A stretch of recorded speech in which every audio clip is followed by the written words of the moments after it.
Hola, en esta ocasión vamos a continuar hablando del concepto de integral completa de una ecuación diferencial según Lagrange y según Euler. Como ya comenté en el video anterior, hay aquí una novedad.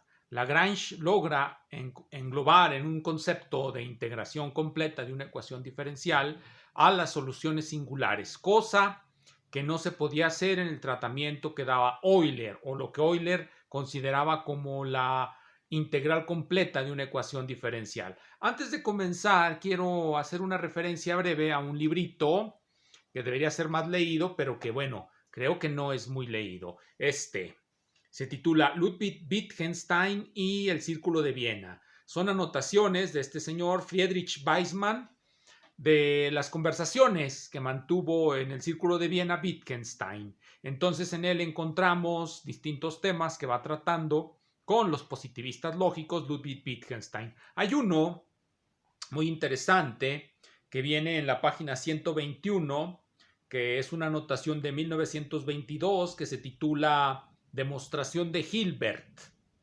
En este pequeño apartado son parágrafos numerados que nos va dando Weissmann de las conversaciones que sostuvo Wittgenstein con el Círculo de Viena, en particular con Moritz Schlick. Hay una anotación muy importante aquí que es la que quiero traer a colación. Está en la página 123 y comienza así. Nos dice Wittgenstein. ¿Qué opina usted? Dirigiéndose a Moritz Schlick. Nos dice Wittgenstein. ¿Qué opina usted? Si al calcular me encontrara con la fórmula 0 es diferente de 0, ¿no sería interesante ese cálculo? Responde Schlick. No, todo matemático diría que eso no le interesa. Wittgenstein, sorprendido, dice: pues, perdone usted, sería extraordinariamente interesante que apareciera una cosa así. En el cálculo todo el mundo se interesa, salga lo que salga. Qué raro, aquí sale esto y allí aquello. ¿Quién lo hubiera pensado? Cuanto más interesante si resultara una contradicción. Pronostico que se emprenderían investigaciones matemáticas sobre cálculos que contuvieran una contradicción y se haría alarde de que finalmente nos habríamos librado de la incontradictoriedad. Por ejemplo, tal cálculo se podría emplear de modelo sobre el que se construyeran otros, para que se viera que también estos contenían contradicciones. ¿Qué sucedería si me diera por emplear ese cálculo? No procedería con recta conciencia mientras no hubiera demostrado la incontradictoriedad. Pero, ¿puedo hacer semejante pregunta? Si puedo calcular, es como si hubiera empleado ese cálculo. No es posible la corrección posterior. Bueno, lo importante, la afirmación de Wittgenstein a la afirmación de Schlick. Dice Schlick: a nadie le importa que salga una contradicción. Dice Wittgenstein, y esto es más, va mucho más allá de su discusión sobre la contradictoriedad. Dice: no, en matemáticas a todo mundo le interesan los cálculos. Salga lo que salga. Eso es interesante por sí mismo. Bien, vamos a volver a nuestros cálculos. Ya platiqué verbalmente la diferencia entre el concepto de integral completa de Euler y el concepto de integral completa de Lagrange. La diferencia es que el concepto de Lagrange engloba las soluciones singulares, mientras que el de Euler no. ¿Cómo le hizo Lagrange para englobar las soluciones singulares? Con su metodología de la variación de constantes, que después se volvería un método fundamental de la mecánica celeste. Pero bien, vamos a comenzar con el concepto de Euler. ¿Por qué a Euler se le ocurriría imaginar que la solución completa de una ecuación diferencial, si es ordinaria, es una que contiene constantes, y si es parcial, es una que contiene funciones arbitrarias, y que tanto las constantes arbitrarias como las funciones arbitrarias quedan determinadas por el problema físico en juego? Entonces, puse un ejemplo, que son ejemplos que el mismo Euler da en su libro Instituciones de Cálculo Diferencial e Integral, un libro muy difícil de conseguir, pero lo que podemos decir en descargo de esta dificultad de conseguir ese libro es que los ejemplos de Euler todo mundo los utiliza en los tratados de cálculo. Todo mundo utiliza los ejemplos de Euler. Pareciera que a nadie se le ocurre hacer algunos nuevos o mirar cómo generalizar esos ejemplos para que quede más claro por qué parece natural que el concepto de integración debe de ser el que dice Euler. Y cómo después, cuando surge el contraejemplo de que hay soluciones, porque esa es la manera en cómo avanza la matemática, se tiene un concepto, se tiene una idea de eso y luego aparece un contraejemplo y se tiene que buscar un concepto de nivel superior que lo abarque. Uno diría, estamos ante la dialéctica hegeliana del concepto en matemáticas. Y yo les diría, oh, sí, Hegel está en todos lados, pero eso nada más a los hegelianos les importa. Bien, entonces vamos a volver a lo que estábamos en la ocasión anterior haciendo cálculos. Voy a reiterarlos un poquito para refrescar la memoria, pero ya si quieren verlos con más detenimiento, los mando al anterior. Aquí voy a partir de lo que ya tengo ahí escrito. Bien, entonces esa es la ecuación a la que nos lleva todo el procedimiento euleriano. Entonces, estando aquí, lo que nos interesa es integrar esta forma diferencial que aparece ahí. ¿Cuál es el criterio de integración? El criterio de integración es que la parcial de este con respecto de esta variable es igual a la parcial de este con respecto de esta variable. En símbolos, para decirlo mejor. Entonces, este con respecto de y debe de ser igual a, porque este signo es menos, a esto con respecto de x. ¿Cómo se resuelve esto? ¿Cómo se resuelve esto? Bueno, esto es muy sencillo de resolver porque nosotros vemos que podemos introducir una función, que ya la introdujimos en la ocasión anterior, en este caso una función que va a depender de x y de y la vamos a introducir de esta manera. ¿Por qué la introducimos de esta manera? Porque de esta manera esta función va a satisfacer la condición de integrabilidad. Una vez que tenemos esta función, podemos sustituir aquí arriba, colocamos esto aquí y colocamos esto acá. Lo voy a hacer simplemente para que se vea, pero ya lo hice la vez anterior. Coloco cuánto vale este 2, va a ser la parcial de h con respecto de x más la parcial de h con respecto de y. ¡Oh! Un cálculo interesante. ¿Qué obtuvimos? Bueno, voy a borrar acá arriba para poner lo que obtuvimos. ¿Qué obtuvimos? Obtuvimos que omega es igual a menos q sobre epsilon 1 de h. ¡Oh! Hemos obtenido algo muy importante. En realidad esta forma diferencial sí parece que se puede expresar como una diferencial completa. Esta es una diferencial total, una diferencial completa. Aquí se ve esto, aunque no sabemos bien qué es h. Ahorita vamos a ver qué es. Y con este coeficiente aquí. Entonces, parece, y esto nos lo dicta inmediatamente la forma de la ecuación, que nosotros debemos de poder expresar la forma diferencial como una función de h. Esta función es arbitraria. H hasta el momento parece arbitraria. Sin embargo, vamos a ver un poquito más adelante que no es arbitraria. Entonces queda esta función aquí arbitraria. Esta por el momento parece arbitraria. Si nosotros hacemos eso, pues es natural que escribamos explícitamente esto.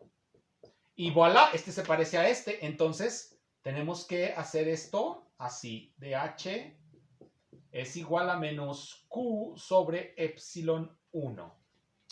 ¿Qué era epsilon 1? ¿Lo recuerdan?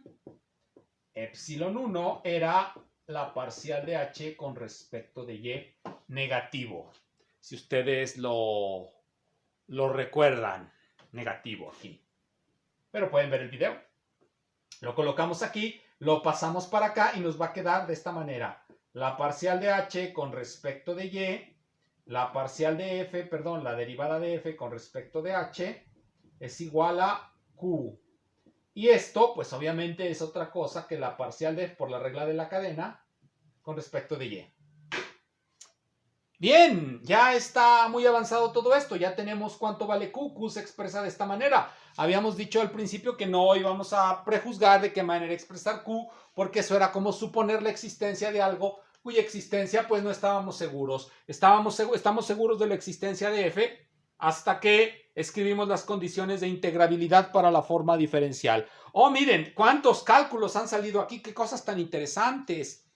Entonces aquí recordemos que epsilon 2 vale la parcial de h con respecto de x. Para recordar los resultados, como dice Wittgenstein, esto es muy interesante. ¿Por qué es muy interesante? Porque nos permite ver que esto, todo lo que estamos haciendo, no muestra contradicciones y parece embonar perfectamente, casi como si los cálculos nada más es cuestión de hacerlos bien para que parezca que todo sale de manera natural.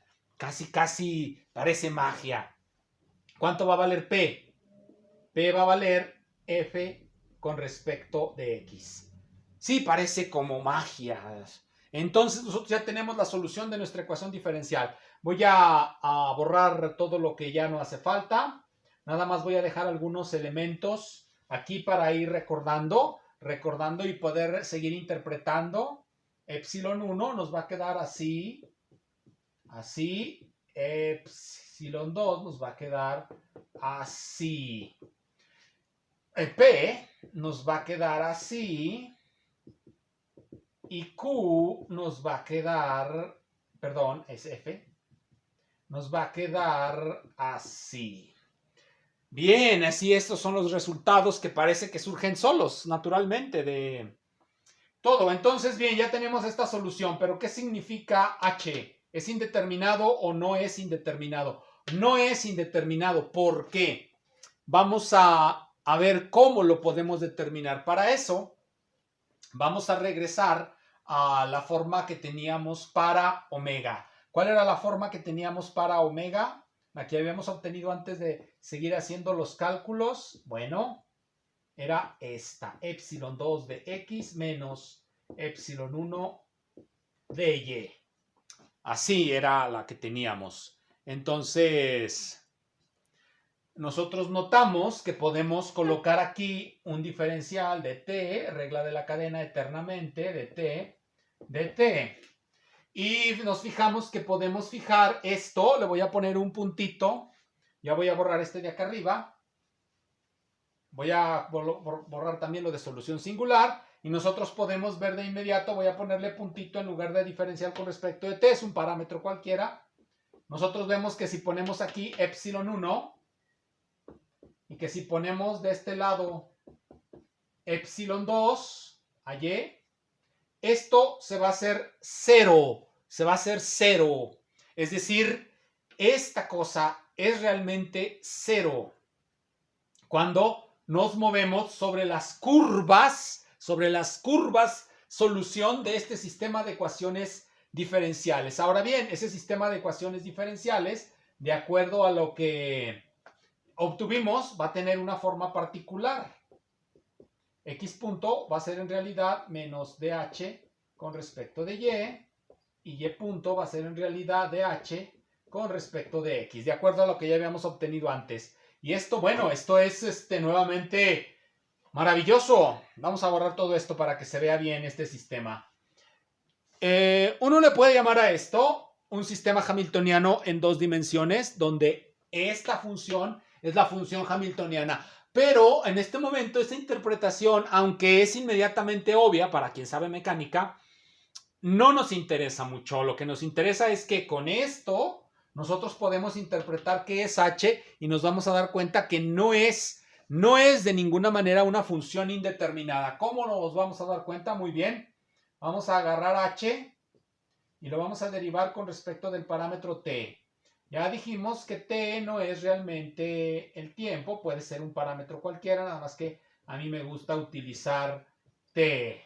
Es una mala maña de los cursos, le ponen a uno cierta notación y uno se enternece con esa notación y ya no la quiere dejar de usar. Entonces, la derivada con respecto de este parámetro nos da esto. Si sustituimos aquí el valor de x menos dh con respecto de y, dh con respecto de x, más sustituimos el valor de dx y aquí el valor de dy. ¡Oh, sorpresa! Y nos da 0, eso es, bueno, como dice Wittgenstein, eso es sorprendente. Entonces nosotros tenemos que dh dt es igual a 0. Lo que significa que tenemos una integral del movimiento. Así se denominan, integral del movimiento. Entonces, h realmente no está indeterminada. H es una integral del movimiento ¿de qué? De este sistema de ecuaciones diferenciales. Vamos entonces a recapitular todo y vamos a volver a nuestra solución. Vamos a volver al problema del que partimos. Vamos a dejar eso ahí y vamos a volver al problema del que partimos. Era este. Queremos resolver esta ecuación diferencial muy sencilla de primer orden. Así. Queremos resolverla. ¿Cuál es la solución? La solución es que esta phi va a ser una función arbitraria f y esto de aquí va a ser una integral del movimiento. No es arbitraria.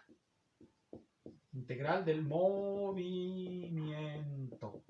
Pues no es una función arbitraria. Esa no es una función arbitraria. Nada más nos queda como arbitraria f. ¿Cómo determinamos la forma de f? ¿Cómo se determina la forma de f? Bueno, en la medida en que estamos utilizando coordenadas espaciales x y y, determinar la forma de f se logra fijando un valor sobre una región del espacio. Para determinar f, entonces ya voy a borrar todo esto, ya por lo pronto ya cumplió su función. Vamos a ver ahora esta ecuación. Ya nada más vamos a ver la ecuación. Entonces la vamos a escribir un poco más bonito para que se vea toda su pasmosa dificultad, pero a la vez toda su pasmosa belleza.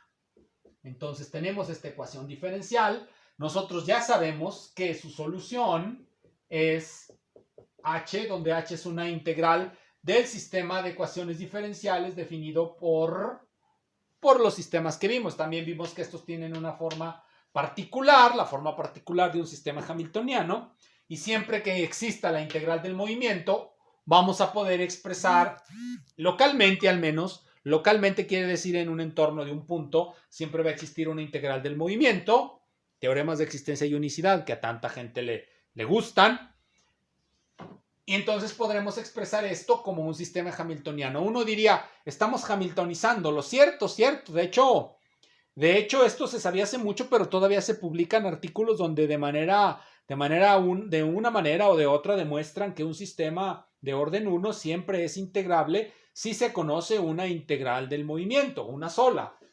Eso es un famoso teorema. Con una sola integral del movimiento podemos integrar un sistema de orden 1. Pero bueno, en este caso nuestro sistema es de orden 2. De todos modos lo podemos integrar. Bien, entonces esta es la solución.